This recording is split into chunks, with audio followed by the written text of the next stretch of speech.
주여, 당신이 보고 싶습니다. 당신과 만나고 싶습니다. 당신과 함께 살고 싶습니다. 목숨 다하는 그날까지 당신과 함께 영원을 향하여 걷고 싶습니다. 형제들을 위한 봉사 속에, 형제들을 위한 가난 속에 그들과 함께 모든 것을 나누면서 사랑으로 몸과 마음 다 바치고 싶습니다. 나의 기도 중에서 김수환 추기경님. 안녕하세요. 숲속 책방입니다. 오늘 함께할 책은 김수환 추기경님의 강의를 옮겨놓은 책 거룩한 경청입니다. 출판사는 여백, 역근이 우광호 이승환님, 김수환 추기경님 강연입니다. 7일간의 피정 중 오늘은 넷째 날 오후 강연을 나누고자 합니다. 그럼 책 속으로 들어가 보겠습니다. 넷째 날 오후, 길 잃은 나를 찾아 나서다. 성부와 성자와 성령의 이름으로 아멘. 자비로우신 주님, 주님의 은총을 풍성하게 내려주소서. 저희가 언제나 주님을 깊이 알고 사랑하고 의식하게 해주소서. 아멘.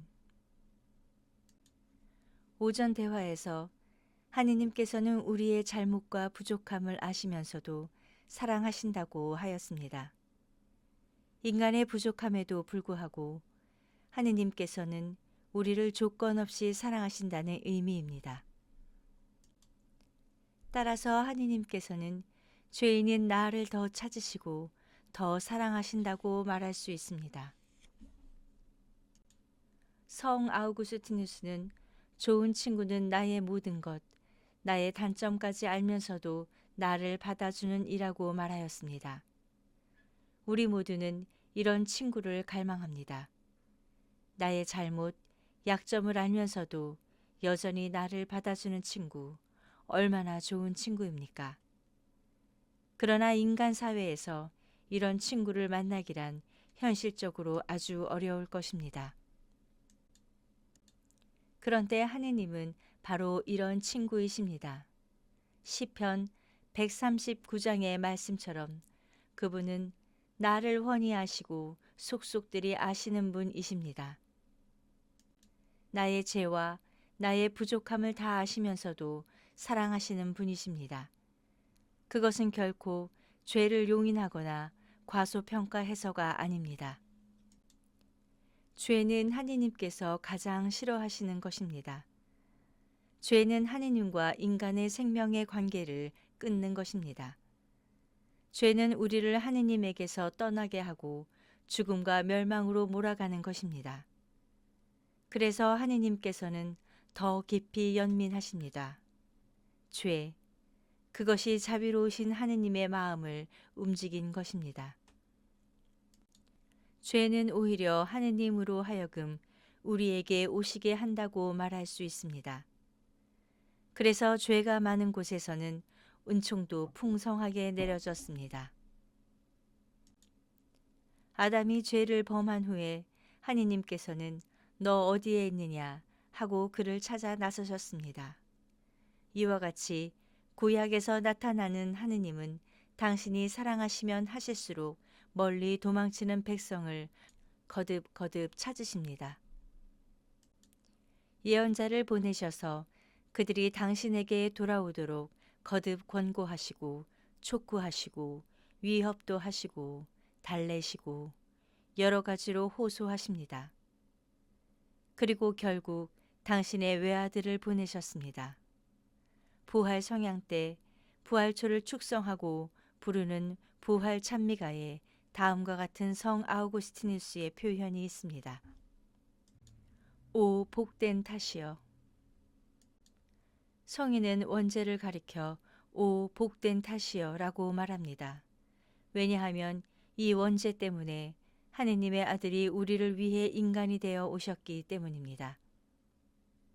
복음을 보면 예수님께서는 많은 병자들을 기적으로 고쳐주셨으나 이 병자들을 찾아 나서지는 않으셨습니다. 그러나 죄인의 경우에는 찾아 나서셨습니다. 세리, 죄인, 창녀들과 먹고 마시기까지 하셨습니다. 바리사이파는 이러한 예수님을 비난하였습니다. 그러자 예수님께서는 그들에게 길 잃은 양 한 마리를 구하기 위해서 99마리를 들판에 둔 채 길 잃은 양을 찾아 나서는 것이 마땅하지 않느냐고 반문하시며 이어서 되찾은 은전의 비유를 듭니다. 내가 너희에게 말한다. 이와 같이 하늘에서는 회개할 필요가 없는 의인 99보다 회개하는 죄인 한 사람 때문에 더 기뻐할 것이다. 이런 말씀에서 죄인들을 찾아 나서시는 예수님의 모습을 분명히 볼 수 있습니다. 예수님께서는 분명히 나는 의인이 아니라 죄인을 부르러 왔다고 말씀하십니다.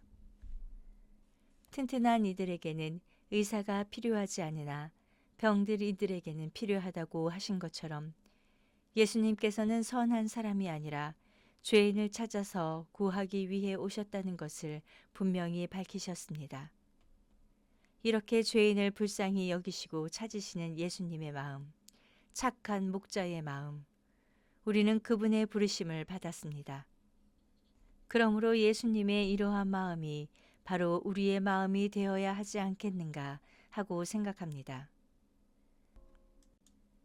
죄인에 대한 하느님의 사랑, 그리고 예수님의 사랑이 얼마나 큰가는 되찾은 아들의 비유에서 잘 드러납니다. 어떤 아버지에게 두 아들이 있었는데 한 아들이 재산을 청해받아서는 먼 곳에 가서 방탕한 생활로 탕진해 버렸습니다. 설상가상으로 그곳에 흉년이 들자 그 아들은 돼지치는 더부살이를 해서라도 굶주림을 면해보려고 하지만 그마저 여의치 않았습니다. 아들은 그제야 아버지의 집으로 돌아오게 되었습니다. 그가 아버지께 돌아오게 되는 동기는 뉘우침이 아니라 굶주림이었습니다. 한편 아버지는 자식이 집을 떠난 이후 하루도 그 자식을 잊지 못해 그 자식이 떠난 길을 매일같이 바라보고 있었던 것 같습니다. 그래서 굶주림과 헐벗음으로 몰골이 아주 흉하게 된 자식이 멀리 길모퉁이를 돌아올 때 아버지는 누구보다 먼저 알아보고 달려갔겠지요. 저게 내 자식이다. 아버지는 그날을 기다리고 있었습니다. 그렇게 달려가서 자식이 용서를 청하기도 전에 안고 입을 맞추고 종들을 불러서 얼른 목욕시키고 새 옷을 갈아입히고 송아지를 잡아서 잔치를 베풀라고 말했습니다. 그러고는 집에 남아있던 자식마저 설득했습니다. 이 비유 속의 아버지가 당신을 떠난 죄인을 항상 불쌍히 여기시고 지켜보시는 하느님의 모습입니다. 죄인이 돌아오기를 기다리시는, 죄인의 회개를 가장 기뻐하시는 사랑과 자비의 하느님의 모습입니다. 당신은 거듭 죄인을 찾으시고 용서해 주십니다. 예수님께서는 참으로 죄인에 대해 인내하시고 깊은 애정으로 대하십니다. 요한복음에 기록된 예수와 사마리아 여인 일화는 여러분도 잘 아실 것입니다. 이 일화는 참으로 아름다워서 복음 중의 복음이라고 불린답니다. 예수님께서는 이날 뜨거운 태양이 내리쬐는 길을 한나절 걸려오시고 야곱의 우물에 이르렀습니다. 여기서 사마리아 여인과 만나시게 되지요. 마침 제자들이 먹을 것을 사러 시내에 들어가고 없던 터라 예수님께서는 그 여인에게 물을 청했습니다. 목마르기도 하셨지만 예수님의 그 목마름은 육신보다 영혼 쪽이 더 컸던 것 같습니다. 그러나 여인으로부터 오는 그 반응은 아주 냉랭했습니다. 당신은 보아하니 유대인이고 나는 사마리아 여인인데 어떻게 물을 달라고 하느냐. 그럼에도 불구하고 예수님께서는 그 여인에게 아주 부드럽게 말씀하셨습니다. 하느님께서 주시는 선물이 무엇인지, 또 이렇게 물을 청하는 내가 누구인지 알았더라면 오히려 내가 나에게 청했을 것이다. 그러면 내가 너에게 샘솟는 물을 주었을 것이다. 말씀인즉 당신이 영원히 목마르지 않고 영원히 살 수 있게 하는 물을 주실 분이라는 것을 그 여자에게 밝히셨던 것입니다. 그리고 그 여자의 과거를 다 알아맞힘으로써 여자로 하여금 당신을 믿게 하시고 당신의 말씀을 다른 이들에게 전하게 하셨습니다.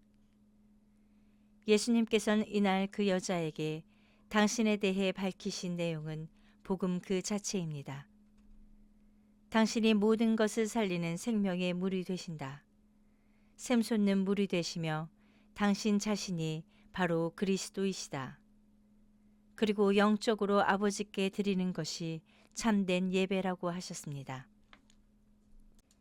그런데 사마리아 여인이 예수님으로부터 이렇게 엄청난 구원의 소식을 받을 만한 무슨 자격이 있었습니까? 그 여자에게는 그럴 만한 자격이라고는 전혀 없었습니다. 오히려 남편이 5이나 있었습니다. 게다가 현재에도 남편 아닌 남자와 동거하고 있었습니다. 그러니까 지금까지의 삶이 깨끗하다고도 할 수 없는, 죄도 많고 어쩌면 남자를 5번이나 바꾸는 변덕도 심한 여자였다고 할 수 있습니다. 그런 여자에게 예수님 당신이 누구신지, 당신이 주시려고 하시는 그 기쁜 소식이 무엇인지를 밝히셨습니다. 예수님께서 그날 유다 지방을 떠나서 갈릴레아로 가시는 길에 야곱의 우물가가 있는 시카리에 오신 것은 그날 그 자리에 오신 까닭은 그 여자 때문이었습니다. 이 여자를 찾기 위해, 만나기 위해, 구하기 위해 오셨습니다. 요한복음 4장 31절 이하에서 먹을 것을 사러 갔던 제자들이 돌아왔을 때 예수님께서는 제자들에게 나에게는 너희가 모르는 먹을 양식이 있다고 말씀하시고 내 양식은 나를 보내신 분의 뜻을 실천하고 그분의 일을 완수하는 것이다 라고 말씀하십니다. 아버지이신 하느님의 뜻을 이루는 것이 나의 양식이라고 말씀하심으로써 그 여자와 그날 나눈 대화와 그 여자로 하여금 당신을 믿게 한 것, 또 여자가 예수님에 대해 알리도록 다른 사람들에게 달려가게 한 것이 하느님의 뜻이었다면 예수님께서는 그날 그 먼 길을 그렇게 걸으신 것은 그 죄 많은 불쌍한 여자를 만나기 위해였던 것입니다. 이렇게 예수님께서는 죄인을 찾아주십니다. 이것은 예수님의 사명이었습니다. 내가 죄인이라 하더라도 이것 때문에 주님께서는 절대로 나를 멀리 하시지 않습니다. 저는 오히려 주님으로 하여금 나에게 가까이 오시도록 하는 매개가 됩니다. 그래서 하느님 앞에서는, 그리고 그리스도 앞에서는 죄가 크다는 이유로 희망이 없는 존재는 없습니다. 정신적으로든 육체적으로든 도덕적으로든 모든 면에서 아무리 절망적인 상황이 놓인 인간이라 할지라도 주님의 사랑 앞에서는 여전히 값지고 사랑스러운 주님의 아들, 딸들입니다. 주님은 아무리 큰 죄인이라도 사랑하시고 절대로 저버리지 않으십니다. 그분은 거듭거듭 죄인을 찾으시고 용서해 주십니다. 하느님의 용서에는 한도가 없습니다. 마테오 복음에서 시몬 베드로가 주님, 제 형제가 저에게 죄를 지으면 몇 번이나 용서해 주어야 합니까? 하고 묻자 예수님께서 7번이 아니라 77번까지라도 용서하여라 하고 답하십니다. 말씀의 뜻은 용서에는 한도가 없으며 끝없이 용서해 주라는 것입니다. 이것은 정말 인간의 마음이 아닙니다. 하느님의 마음이고 예수님의 마음입니다. 예수님께서 당신을 얼마나 겸손하게 비우시고 낮추셨으면 이렇게까지 용서해 주실 수 있는 것일까요? 우리는 여기서 예수님의 한없이 깊은 겸손의 마음, 자비의 마음을 보지 않을 수 없습니다. 반면에 우리 인간은 조그마한 남의 잘못 하나 용서할 줄 모릅니다. 이러한 우리의 옹졸한 마음을 예수님께서는 마테오 복음에 매정한 종의 비유를 통해 깨닫게 해 주십니다. 하늘나라는 이렇게 비유할 수 있다고 하면서 말씀하십니다. 어떤 임금이 종들과 셈을 합니다. 그런데 종 하나가 임금에게 1만 달란트 빚을 졌는데 그 빚을 갚으라고 하니까 그 종이 조금만 기다려 달라고 임금에게 단언을 합니다. 임금은 종의 간절한 애원을 듣고 모든 빚을 탕감해 주었습니다.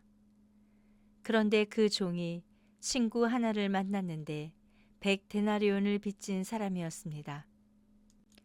종은 친구에게 빚을 갚으라고 독촉을 했고 그 친구는 말미를 좀 주면 곧 갚겠다고 애원을 하였습니다. 종은 금방 임금에게서 엄청난 빚을 탕감받은 사실도 잊어버리고 친구를 가혹하게 대할 뿐만이 아니라 옥에 가두기까지 하였습니다. 매정한 종, 이 비유는 상당한 의미를 함축하고 있습니다. 100데나리온, 1데나리온은 여러분이 잘 아시는 것처럼 옛날에는 일꾼의 하루 품삯이었습니다. 그러니까 현금이 없을 때는 하루 일을 해주면 되었습니다. 그런데 100데나리온이니까 100일 동안 일을 해주면 되는 것이지요. 지금 이 관습이 중동에 그대로 남아 있습니다. 언젠가 신문에서도 났었죠. 우리나라 사람 하나가 거기서 빚을 졌다가 잡혀서 1년인가 2년인가 일을 하게 되었습니다. 나중에 여기서 송금을 해 주어서 문제가 해결되었지만 그때 그런 기사가 신문에 난 적이 있었습니다. 그러면 종이 임금에게 빚진 1만 달란트는 얼마나 되겠습니까? 1달란트가 6,000데나리온입니다. 그러면 1만 달란트는 6천만 데나리온입니다. 만약 일을 해서 갚는다면 6천만 일이 걸립니다. 이것은 불가능한 일입니다.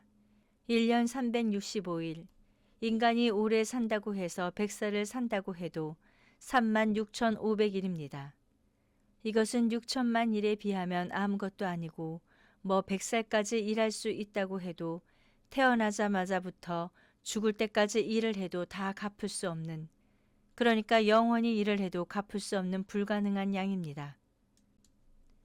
혹자는 도대체 우리가 하느님께 무슨 죄를 그렇게 지었는가, 내가 하느님께 무슨 잘못을 그렇게까지 하였는가 하고 물을지 모르겠는데 한번 깊이 생각해 봅시다. 우리는 하느님께 그런 빚을 지고 있습니다. 나는 나의 존재며 생각이며 나의 모든 것을 하느님께 받았습니다. 이것은 어떻게 환산할 수 있겠습니까? 게다가 내가 이 상태로 있으면서 하느님께서 나를 구하시지 않으면 나에게 오는 것은 영원한 죽음입니다. 그런 나에게 무상으로 영원한 생명을 주셨습니다. 얼마나 큰 빚입니까? 아무리 갚아도 다 못 갚을 그런 빚입니다. 우리는 이런 주님이 어떤 분이신가를 깊이 묵상해야 합니다. 예수님께서 사마리아 여인에게 이렇게 말씀하셨습니다. 뇌가 하느님의 선물을 알고 또 나에게 마실 물을 좀 다오 하고 너에게 말하는 이가 누구인지 알았더라면. 주님께서는 이 말씀을 이 시간 우리에게도 던지신다고 할 수 있습니다. 그렇다면 이렇게까지 나를 사랑하시고 용서하시는 주님을 나는 아는가? 우리는 예수님에 대해 무엇을 아는가? 물론 그분이 역사적인 인물로서 언제 어디서 태어나셨는지, 몇 살까지 사셨는지, 무슨 말씀을 하셨는지, 무슨 기적을 어떻게 어디서 베푸셨는지, 언제 죽으셨는지 등등의 이력에 대해서는 잘 압니다. 그러나 과연 우리는 예수님께서 말씀하신 대로 주님을 알고 있습니까? 이 질문은 우리가 사느냐 죽느냐 하는 문제와 다름없습니다. 왜냐하면 예수님께서 친히 요한복음 17장 3절에서 영원한 생명은 홀로 참 하느님이신 아버지를 알고 아버지께서 보내신 예수 그리스도를 아는 것입니다. 라고 말씀하셨기 때문입니다. 거기에 영원한 생명이 달려 있습니다. 우리는 그리스도를 알고 있습니까? 나 스스로도 모르면서 예수님을 안다고 말할 수 있습니까? 안다는 것은 사랑한다는 말입니다. 사랑할 때 비로소 알 수 있습니다. 우리는 과연 예수님을 알고 있습니까? 우리는 과연 예수님을 사랑하고 있습니까?